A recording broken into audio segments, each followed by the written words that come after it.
नमस्कार, मैं डॉक्टर वरुण सिन्हा आपका बहुत बहुत स्वागत करता हूं अपने इस यूट्यूब चैनल में। दोस्तों, आज के इस वीडियो में हम जानेंगे नेल में होने वाली एक बहुत ही कॉमन समस्या जिसे नेल फंगस या ओनिकोमाइकोसिस भी कहते हैं। आज के इस वीडियो में हम जानेंगे कि अगर नेल फंगस शुरू हो जाता है तो उसके कौन कौन से सिम्टम्स उभर कर सामने आते हैं, साथ ही इसके कौन कौन से काउज होते हैं और कौन कौन सी होम्योपैथी की दवाइयों का सेवन करके आप इससे ठीक हो सकते हैं।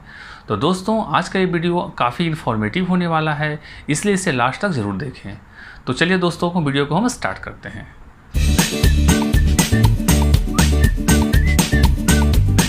नेल फंगस, जिसे ओनिकोमाइकोसिस भी कहते हैं, यह एक बहुत ही कॉमन समस्या है।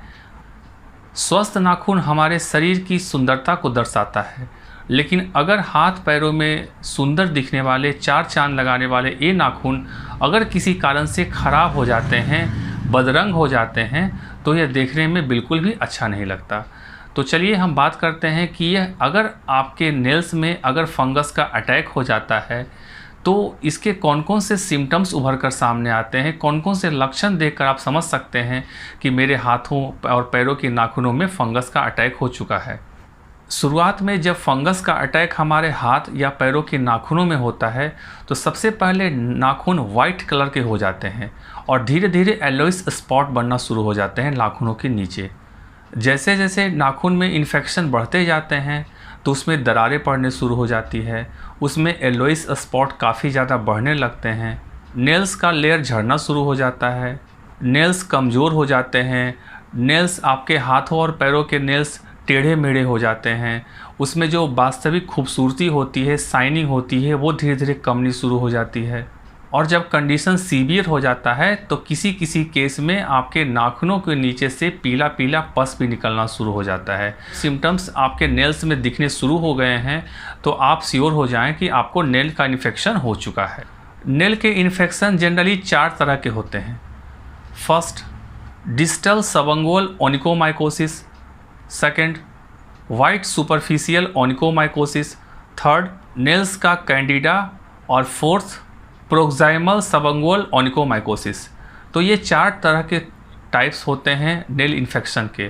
अब हम जानते हैं कि ये किन किन कारणों से हो सकता है। नेल्स के इन्फेक्शन यूँ तो बहुत कारणों से हो सकते हैं। फर्स्ट, अगर हम काफ़ी ज़्यादा केमिकल्स का यूज़ कर रहे हैं, मतलब बहुत सारी फीमेल्स को देखने को मिलता है कि वो महंगे महंगे नेल पेंट्स अपने पैरों के नाखूनों में और हाथों के नाखूनों में लगाते हैं जिसमें केमिकल्स की भारी मात्रा होती है, तो उस कारण से भी आपके नेल्स में इन्फेक्शन हो सकता है। नेक्स्ट, अगर आपके हाथों के नाखूनों में या पैरों के नाखूनों में किसी कारण से अगर चोट लग गई है, वो काफ़ी सीरियस कंडीशन में हो गया है, उसमें वो फट गए हैं, दरारें आ गए हैं, तो उस कंडीशन में भी धीरे धीरे इन्फेक्शन शुरू हो जाता है। नेक्स्ट, अगर आते हैं, बहुत से केसेस में ऐसे देखने को मिलता है कि बहुत सारे जो पर्सन होते हैं वो अपने पैरों में काफ़ी लंबे समय तक शूज़ पहने होते हैं और उसके अंदर सॉक्स होते हैं, लेकिन जैसे ही वो पसीना काफ़ी ज़्यादा निकलना शुरू हो जाता है, जिनके हाथों या पैरों में काफ़ी ज़्यादा पसीना निकलता है, तो उस कारण से उनके सॉक्स काफ़ी ज़्यादा मॉइस्ट हो जाते हैं, वो मॉइस्चर अपने अंदर सोखे रहते हैं, जिसके कारण उनके नेल्स हैं वो धीरे धीरे उसमें इन्फेक्शन शुरू हो जाता है।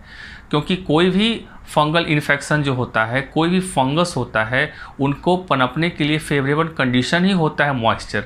अगर वो पर्टिकुलर मॉइस्चर उसे कंटिन्यूसली मिलता रहे तो उसमें बहुत अच्छे से वो अपने आप को ग्रो कर पाता है, और वही कंडीशन होता है।